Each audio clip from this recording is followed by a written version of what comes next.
Donc dans la vidéo précédente, on a réalisé en fait le tutoriel officiel d'Angular. Je suis un petit peu les différentes étapes, sauf la dernière partie HTTP, puisque c'est quelque chose qu'on verra par la suite. Donc on est arrivé à l'état où effectivement on a donc ici notre système de gestionnaire de héros, pour lequel on peut modifier les valeurs. Cependant, ces valeurs sont pas stockées, elles sont stockées nulle part finalement. Elles sont valables que le temps où j'utilise l'application jusqu'à ce qu'elle soit réinitialisée ou reset. Puisque globalement, tout est stocké finalement localement dans un système de MOOC, donc un système qui va simuler en fait la fourniture des données, au travers d'un service. Donc le service c'est Hero Service, qui en fait renvoie ici un observable en allant chercher les données dans ce tableau de variables qu'on a créé. Ce qu'on va faire dans cette partie, c'est qu'on va donc stocker nos données cette fois-ci en base. Donc on va utiliser Firebase, qui est fourni par Google, simplement pour aller lire les données et donc les récupérer et les afficher dans l'application. Dans les parties suivantes, je vais détailler un petit peu plus le fonctionnement de Firebase. Là, je voudrais juste créer une petite vidéo assez rapide pour vous montrer l'intérêt en fait de cette approche qu'on peut avoir avec Angular, de séparer les choses en composants, et surtout ici cette notion de service qui est vraiment une couche d'abstraction, parce que finalement vous allez voir que au niveau de nos composants, on ne va pas du tout changer de comportement. Nos composants en fait s'attendent à avoir des données qui sont chargées via une promesse en fait, des données observables, donc qui vont à un moment ou à un autre notifier le client pour lui dire ok, tu as les données, tu peux maintenant les traiter. Et donc justement là on va juste modifier que le service et on va donc fournir les données depuis la base de données. Donc on va aller sur le site Firebase. Donc vous avez un compte Google, à partir de votre compte Google, vous avez accès en fait à Firebase, donc c'est totalement gratuit. Il faut savoir que Firebase, donc il y a deux modèles. Il y a le modèle Real-Time qui était un petit peu la première base de données proposée par Google. Et maintenant il y a un nouveau système qui s'appelle Firestore, qui est en fait un peu une évolution. On a toujours des fonctionnalités real-time, mais on a en plus une possibilité de mieux structurer les données, ce qui permet d'être un peu plus scalable, on va dire, par rapport à des systèmes qui sont beaucoup plus structurés, où on va avoir besoin d'avoir plusieurs collections de types de documents, etc. Donc c'est quelque chose qui est finalement assez proche de MongoDB. C'est un petit peu un compromis entre MongoDB et ce qu'on pouvait avoir précédemment en un peu plus simple. Firebase c'est du NoSQL, donc c'est quelque chose qui ne repose pas sur des systèmes Meurize, MCD classiques. Notre modèle conceptuel de données, au sens où on va avoir des tables et avec des relations, des clés étrangères, etc. Là, on ne va pas avoir cette approche du tout.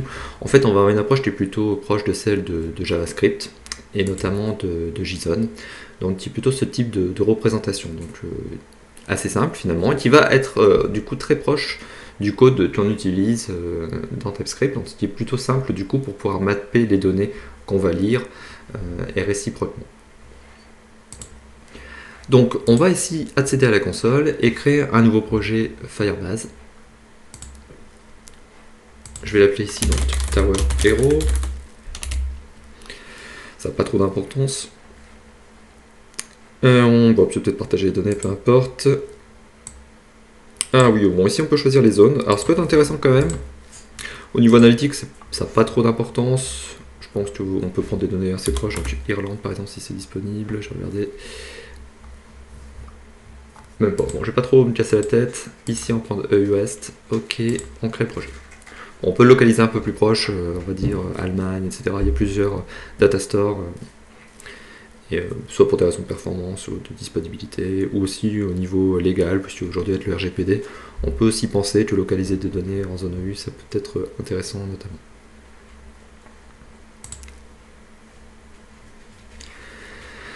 Donc nous avons ici une console générale qui permet de gérer le projet que nous venons de créer. On va voir par la suite les différents aspects. Ce qui nous intéresse ici particulièrement, c'est la database.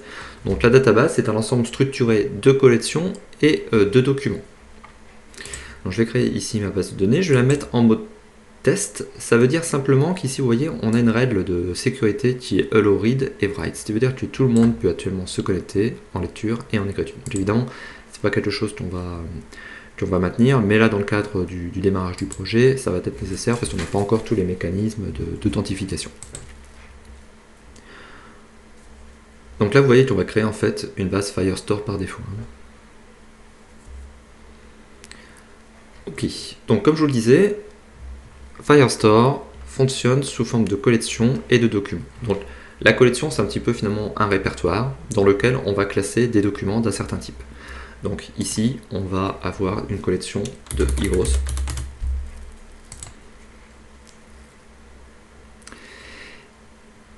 Et là, on va donc ajouter un premier document. Donc vous voyez, en fait, j'ai mon répertoire qui va s'appeler Heroes, et dedans, je vais avoir donc mes héros, qui vont être des documents avec des propriétés dedans. Donc, notamment, on a une propriété qu'on connaît qui est ID. Alors, ID, c'est le type number, si je me rappelle bien. Je vais créer un premier champion, en fait, un premier héros. Et on a également un second champ qui est name, là, qui est cette fois-ci de type string. Donc, je vais mettre des héros de type League of Legends par exemple. Donc voilà, j'ai une collection et j'ai ici dans cette collection, c'est un petit peu long, j'ai un premier document. Je vais ici ajouter un deuxième document, donc un deuxième héros, donc toujours avec ID de type number, donc cette fois-ci 2. Je rajoute un champ name. Donc on est effectivement dans une approche JSON, ça veut dire que d'un document à un autre, je peux avoir effectivement, c'est pas forcément totalement homogène, ça peut être hétérogène, on peut avoir des champs supplémentaires en fonction des cas. Donc ça c'est une particularité du NoSQL et de cette approche orientée document. Donc là on est bien sur un type string et je vais mettre Timo. Ok, bon, pour démarrer ça sera suffisant, on retient donc que j'ai une collection qui s'appelle Heroes, 2 documents avec ID et name qui sont donc Timo et Lutz ici en l'occurrence. Ok, donc maintenant on va voir avec Angular comment se connecter à cette database. Donc là en l'occurrence, on va devoir utiliser une librairie. Donc il y a bien sûr le SDK fourni par Firebase, tout simplement par Google qui est documenté. Donc ça on va bien sûr l'utiliser en background. Mais pour faciliter les choses et son intégration dans Angular, on a une librairie officielle qui s'appelle Angular Fire 2 en l'occurrence. Donc, qui est une librairie spécifique pour simplifier la manipulation des documents, des collections, des différentes opérations, d'écriture, de suppression, de mise à jour, etc. Donc il y a une documentation ici. Ce qu'on va suivre, on va déjà dans un premier temps installer effectivement cette librairie et sa dépendance Firebase. Donc Firebase c'est le SDK officiel. Donc on passe par npm, j'ajoute ici une console. Pendant ce temps-là, on va poursuivre ici, voilà. Il y a un guide spécial pour démarrer le setup. Il y a un certain nombre d'opérations que l'on va devoir suivre pour rendre opérationnelles les choses. Donc bien sûr, on doit avoir un projet Angular. Ça, c'est pas nouveau. On doit installer, donc là, comme on le fait actuellement, Angular Fire et Firebase. Et ensuite, on doit configurer des propriétés dont on va stocker ici dans une variable d'environnement qui va être utilisée pour initialiser notre connexion à Firebase et dans laquelle on va devoir fournir des informations liées à notre projet et à la connexion. On voit ici une API key, host domain, database URL, project ID, storage bucket et messaging sender ID. Ce sont des éléments qui sont ici spécifiques au projet et qu'on va donc retrouver ici au niveau donc de notre console sur notre base de données. Donc, vous pouvez y accéder ici directement. Vous allez avoir des différents éléments qui vont être spécifiques donc à votre projet. Évidemment, vous ne pouvez pas recopier là ce que vous voyez à l'écran, vous devrez recopier les éléments spécifiques donc à votre base de données. Donc ici, je vais juste récupérer donc cette partie-ci, config, qu'on va donc mettre dans notre système environnement.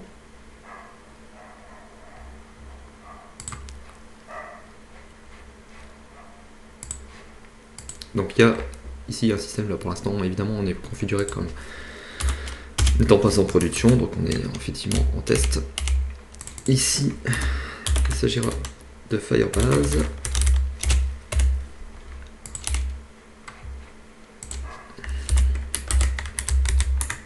Donc voilà, donc première chose, c'est permettre la connexion, autoriser la connexion donc sur la base de données. Ensuite, on va devoir importer effectivement le module donc, qui va permettre de se connecter. Donc, ce module, c'est Angular Fire Module. Donc ça, on va le référencer dans app module.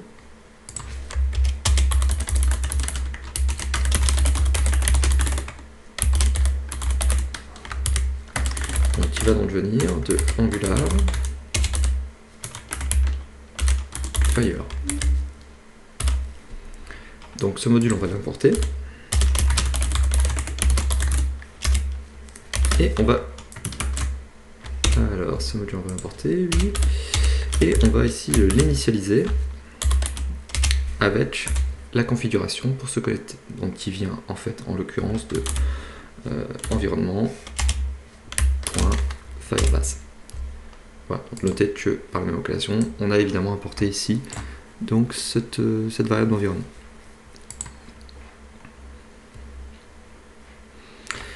Alors, dans cette librairie, on va avoir plusieurs modules disponibles. Un système qui va permettre de gérer les authentifications, un système qui va permettre de gérer la database temps réel, les fonctions cloud, je ne vous en ai pas encore parlé, on verra ça par la suite, les systèmes de stockage qui vont permettre d'uploader par exemple des fichiers, des systèmes de messagerie, et ici, on est notamment nous intéressés par Firestore Module qui va permettre de gérer en fait la database Firestore. Donc c'est ce module qu'on va importer.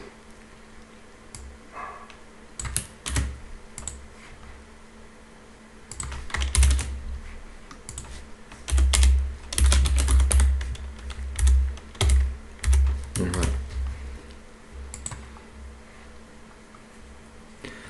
Ensuite, vous avez ici un exemple d'utilisation d'Angular Firestore pour se connecter. Donc en fait, on va avoir un système d'injection ici d'Angular Firestore, puisqu'il est en fait directement initialisé ici avec les différents éléments de connexion. On va directement pouvoir l'injecter et l'utiliser pour requêter, interroger ici directement une collection. Donc pour ce faire, c'est pas compliqué, on doit simplement passer le nom de la collection. Et ici, appeler la méthode valueChanges qui va nous permettre d'être notifié. C'est un type observable qui va nous envoyer les éléments chaque fois qu'il va y avoir des modifications ou lorsqu'on va se connecter la première fois à cet observable. Donc on va adapter ça ici à notre système Hero Service. Donc là, l'étape importante, c'est qu'on va donc supprimer en fait ce système de Hero. Donc je vais quand même garder le modèle. Mais je vais supprimer, donc là on a ici juste le modèle qui est conservé, c'est-à-dire la classe qui permet tout simplement de manipuler plus facilement ou de typer en tout cas les éléments. Par contre, je supprime le MOOC Heroes, donc c'est-à-dire que là je n'ai plus accès effectivement à ces éléments-là. Donc ce qui veut dire qu'ici notre service ne peut pas retourner donc cette valeur, il va devoir se connecter. Donc ici on l'a vu, on va injecter donc Angular Firestore.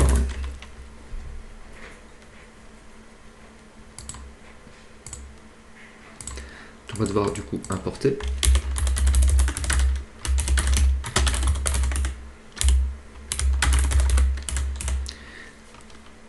Depuis Angular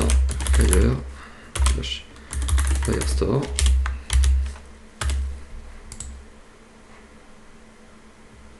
Oui, donc DB de type Angular Firestore. Voilà. On est OK sur ça. Ici, on va construire un système de messagerie, pas de souci. Sur le return, en revanche, ce qu'on va retourner, c'est un observable de type hero. Donc pour ce faire, nous allons faire this.db.collection. Ici le nom de la collection, donc le nom qui doit correspondre précisément à la collection que nous avons ici dans la base de données. Donc à ce nom-ci. Et on va appeler donc valueChanges.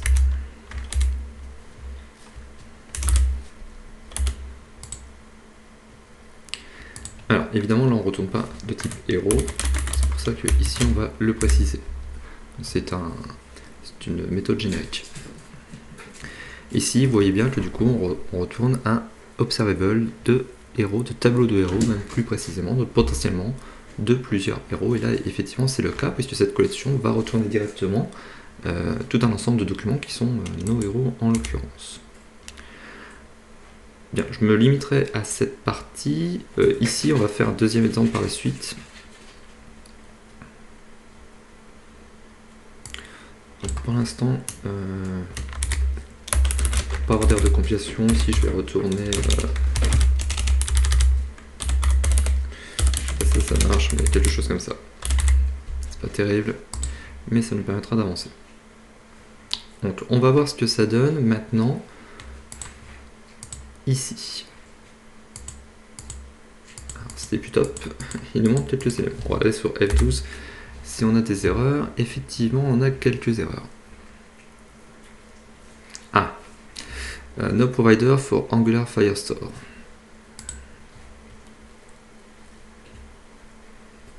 Donc on va regarder au niveau d'APP module.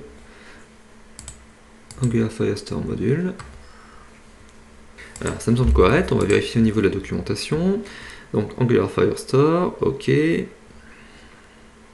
Fire Storage, ah oui, j'ai pris, je pense avoir pris Fire Storage et pas Firestore module. Tiens, petite erreur de ma part, on va retourner dans app module. Ouais, c'est Fire Storage. Donc effectivement, c'est pas la librairie, qu'on souhaitait en l'occurrence. C'est bien Angular Firestore module. Voilà. Voilà, donc cette fois-ci, là je récupère mes différents héros, donc Lutz et Timo, qui correspondent donc à mes enregistrements en base. Un point intéressant qu'on peut constater, pour vous montrer en fait le côté assez sympa finalement de cette fonctionnalité, ce qu'on appelle real time, la raison pour laquelle on l'appelle real time. Ici, je vais modifier la valeur de Lutz. Je vais l'appeler masterly. Et je vais faire mettre à jour. Et vous voyez que automatiquement, ici, la valeur a été mise à jour. Donc tout simplement parce que ici, le client reste abonné en fait à la source de données via l'observable et il reçoit la notification qu'une valeur a été changée et donc automatiquement il la prend en compte et donc actualise effectivement ses données et son affichage. Donc ça c'est quelque chose qui est très intéressant au niveau d'Angular, ce qui fait un petit peu le côté très réactif en tout cas des interfaces. Et ce qui est intéressant aussi par rapport à notre démarche, hein, c'est que du coup ce côté temps réel va permettre d'avoir des applications intéressantes, notamment dans le cadre de petits jeux. Et nous verrons notamment cela dans la prochaine vidéo où je réaliserai un système de chat en temps réel. Allez, à tantôt!